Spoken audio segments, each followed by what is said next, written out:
get a better view. We obviously just don't want to sit on top of the guests. Also, guides like to have a little bit of space so they can do their talking.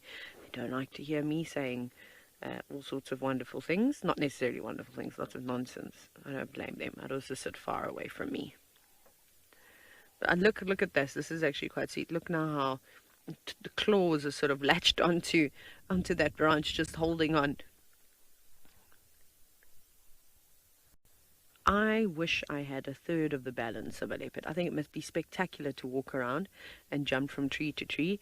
I don't think I would be terrestrial anymore if I had that balance. I think I'd just become arboreal and basically be like Tarzan and spend most of my time swinging from tree to tree. No, maybe not swinging, but definitely jumping from branch to branch.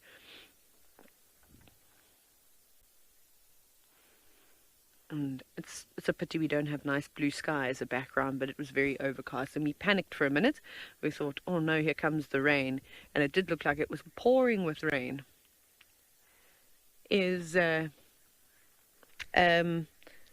Was coming just to the west of us, and we thought, oh no, we're going to get doused, but then thankfully the wind took it away from us. We didn't get wet at all.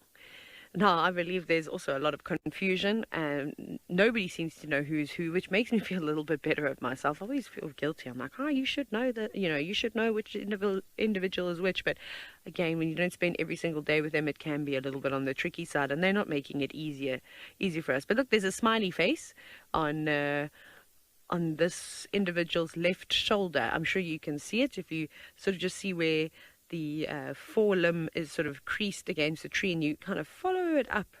If you do a triangle from the ear to the imaginary shoulder, and then down to where, like, if you will, the elbow touches the branch of the tree, I'm sure you can see the smiley face. That might be another identifying feature of one of the two of them. I, however, am just not 100% certain.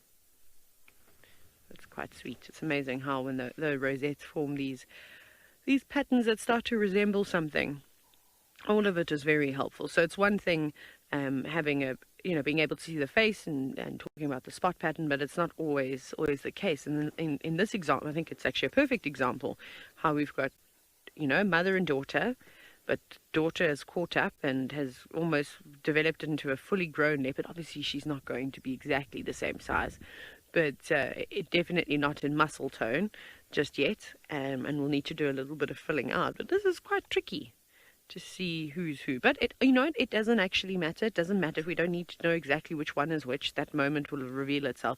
It's just, of course, nice to have confirmation that KUCHAVA and NTSUMIE have met up again. And it was nice just spending a little bit of time with KUCHAVA.